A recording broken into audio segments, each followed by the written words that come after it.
With the Sunrise on the Reaping film just around the corner, I wanted to take a look at how this story will tie into the original series. This prequel takes place 24 years before Katniss' time, focusing on the 50th Hunger Games. And there are a ton of characters from Katniss' time that are returning for this film. Welcome to Movie Flame, I'm Morgan Ross, and in this video, I'm going to go over every character that is returning for this movie. Plus, I'm going to look at each actor and see how they compare to both their book descriptions and the actors whose shoes they're filling.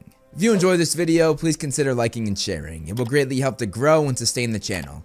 And if you like what you see, hit that subscribe button, and you can also follow me on all of my other social media pages, all of which are linked down below, and all of which house similar content that I make here on this channel. Now, let's get into it. Haymitch Abernathy, from Woody Harrelson to Joseph Zeta. First up, we have the heart of this story. In the original films, Woody Harrelson brought us the gruff alcoholic mentor with a tragic past, but now we get to see how that tragedy began. Enter Joseph Zeta, a 19-year-old Australian actor who's taking on the massive responsibility of playing young Haymitch. I need to be entertained. Zeta actually comes from a family of actors. His father, Jeremy Cumston, appeared in the Australian medical drama called All Saints. Now in the books, young Haymitch is described as something of a looker, and both younger and older Haymitch have dark curly hair and gray eyes. The gray eyes are something that most from the seam or the poorest section of 12 have. Both Zeta and Harrelson deviate from this description though. Harrelson had straight blonde hair and blue eyes, which actually represented the other side of 12, the richer merchant section. And now they're going with Zeta having blonde hair as well, following the films rather than the books.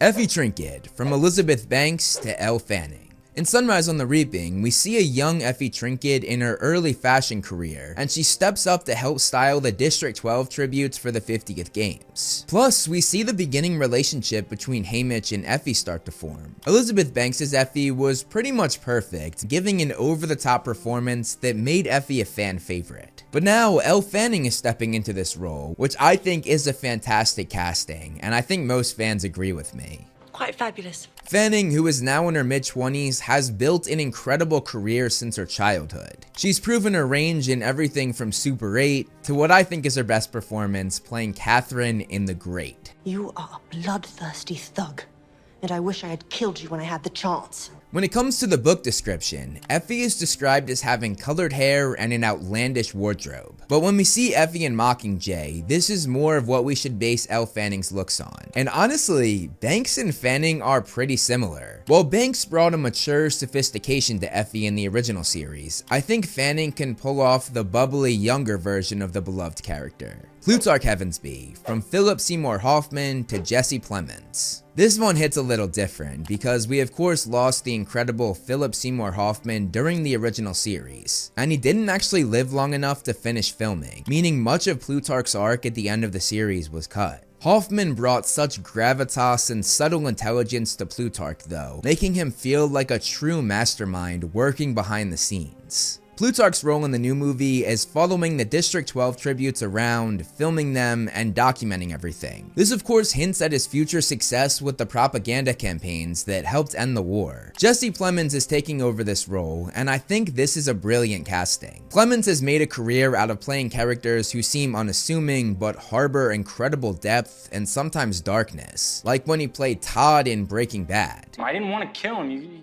gotta believe that. At the end of the day, it was him or us, and I chose us. Breaking Bad is my favorite show of all time, by the way, so I'm pretty hyped about this. And most recently, last week actually, I saw Plemons in the film Begonia alongside Emma Stone, where he was once again marvelous. That was really good. My pulse is racing right now. President Snow, from Donald Sutherland to Ralph Fiennes. Now we come to probably the most anticipated casting in the film. The Sunrise on the Reaping version of President Snow is possibly the most frightening version of him, as he commits acts so heinous, it's absolutely disturbing. Donald Sutherland's President Snow was extremely book accurate and also incredible. He brought decades of experience to the role, and his chilling ability to be both charming and menacing at the same time was terrifying. Tom Blythe was the second actor to take on the role of Snow, which he did in the prequel The Ballad of Songbirds and Snakes, which is technically a prequel to this prequel. Whatever, it gets confusing. But Blythe did an amazing job bringing the teenage Coriolanus to life. And now it's time for Ralph Fiennes to bridge the gap, giving us a middle-aged version of the president. Having played Lord Voldemort and being masterful in that role. And you shall be dead. It's an exciting prospect to see him take on yet another famous villain in another one of my favorite franchises. Looking at the book descriptions, Collins describes Snow as having puffy lips and many other modifications made to his appearance through cosmetic surgeries. Neither Sutherland nor Blythe had this, although Blythe might have been more accurate because he probably didn't get those surgeries until he was a lot older. I expect that Fiennes will bring an almost classical Shakespearean quality to the role, because that's sort of the vibe for all of the villains he's played, especially in Steven Spielberg's Schindler's List, and more recently in the Oscar-nominated film The Menu. There is no way to avoid the mess. The mess you make of your life, of your body, of your sanity. Beetee Latier, from Jeffrey Wright to Kelvin Harrison Jr. Beetee is another character who returns, as we discover he's a father to one of the tributes going into the arena. His relationship with both Haymitch and his son Amperd is intriguing, and I'm excited to see a young Beetee on the screen. Jeffrey Wright brought such intelligence and a quiet poise to Beetee in the original films. He made the character feel like a genuine genius, and I think that Kelvin Harrison Jr. will be able to convey the same brilliance. Harrison has played several characters that revolve around family, including voicing Scar in Mufasa, and my personal favorite film that he's done, Waves, where he plays a son in a complicated household. Themes that I saw in my own life parallel with Trey's life, and I was like, okay, I have to tell the story with you. I believe in it and I am it. So I think having the experience of being in family-related roles will prove beneficial when playing the conflicted father in Sunrise on the Reaping. The books don't really give an extensive physical description for Beetee, other than the fact that he has ashen skin and black hair. Interestingly, it never specifically says that Beetee is black, because ashen skin doesn't necessarily mean that you're a black person, and many fans voiced this back in 2013 when Wright was cast as Beetee in Catching Fire. Personally though, I think the description of ashen made me picture him being black the first time I read it, even if that wasn't specifically specified. But then it gets a little interesting. So it's stated that both he and Wyrus have the same skin tone and look like everyone from District 3, meaning they should actually have the same skin color, which they of course did not in the original series, and nor will they in Sunrise on the Reaping. And I'll touch more on Wyrus in a second. But the casting directors made the decision to cast someone whose skin tone matched Jeffrey Wright, which I actually think was the right choice to continue the film's continuity. And I think Harrison Jr. is an excellent cast to follow up Wright's performance. Wyrus, from Amanda Plummer to Maya Hawke. Wyrus is also returning, actually being the mentor of Haymitch and the other District 12 tributes. Amanda Plummer's Wyrus was haunting in the original films, as she conveyed this brilliant but broken woman, and she really displayed the psychological damage the Capitol inflicted on her. When you think of Maya Hawke, you probably think of her parents Uma Thurman and Ethan Hawke, both of whom are very well-respected actors. I feel like Hawke is best known for her role in Stranger Things, where she plays Robin Buckley, and honestly the character that she plays there is sort of similar to the Wyrus from Sunrise on the Reaping. I know everything that Dustin is saying sounds totally delusional. So I think that performance will translate well as we get Wyrus before she was broken. Now, as I said earlier, in the book, Wyrus has the same features as Beetee. So when reading the books for the first time, I actually pictured her to be black as well. But again, ashen skin doesn't necessarily mean black. But either way, the casting directors chose to stick to the film's continuity, making her white and not have the same skin tone as Beetee, which again, I think is the right choice. I think that keeping the films the same is very important. Mags Flanagan, from Lynn Cohen to Lily Taylor. Mags returns alongside Wyrus in the film, also being a mentor for the District 12 tributes. Lynn Cohen's Mags was so well done, giving us an emotional performance without actually saying a word of dialogue. Now Lily Taylor brings an incredible acting pedigree. Her role in The Conjuring displayed her ability to convey both confidence and fear, which is perfect for the Mags in Sunrise on the Reaping. Something awful happened here, Ed.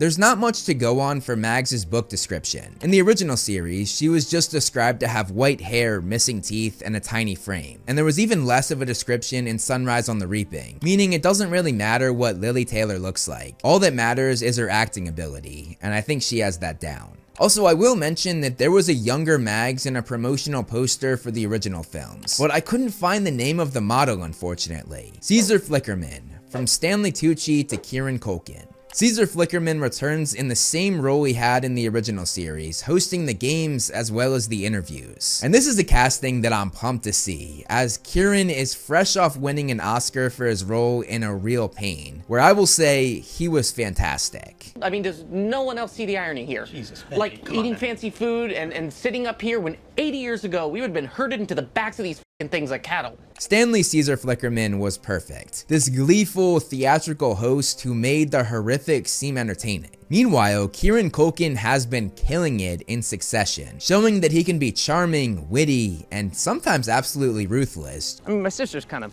she's fucked up about it, and my brother's a mess, and I'm gone.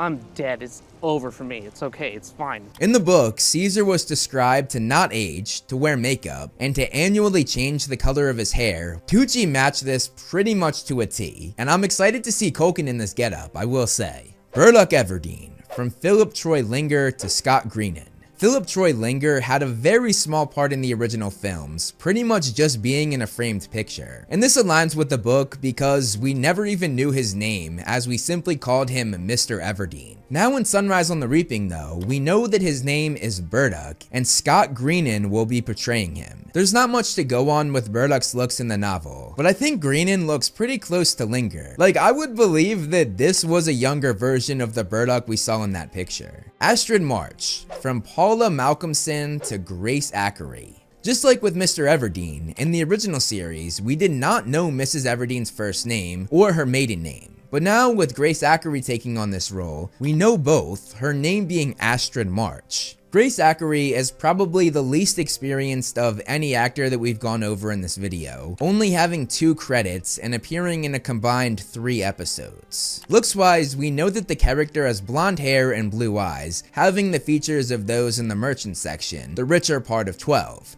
She had of course left the merchant section to go and live in the seam after she fell in love and married Burdock. Malcolmson matched this description perfectly, but Ackery doesn't as much, having brown hair rather than blonde. She does have the blue eyes though, and it would be pretty easy to dye her hair blonde. I mean, Jennifer Lawrence is naturally blonde, and they dyed her hair dark while she played Katniss for the entire series, so I wouldn't be surprised if they did the same for Asterid. Now as for the epilogue, in the epilogue we see Katniss and Peeta appear as it takes place after the original series, meaning we could potentially see Jennifer Lawrence and Josh Hutcherson return to their iconic leading roles, which would be amazing. So they could potentially be coming back, and honestly, I would be surprised if they didn't, because one thing that I love about the Hunger Games franchise is that they follow the books pretty closely, so it would only make sense for them to do the epilogue right. Now, whether they would want to return is the only thing that could get in the way of that. But let me know in the comments below what you think of these characters returning, plus the actors who are taking on the roles of already established characters. I make loads of other Hunger Games videos on this channel, like this one where I go over the fate of every Hunger Games character after the series, or this one where I react to the best and worst Hunger Games theories. That's all I have for you guys in this video though. Thank you so much for watching, and I'll see you in the next one.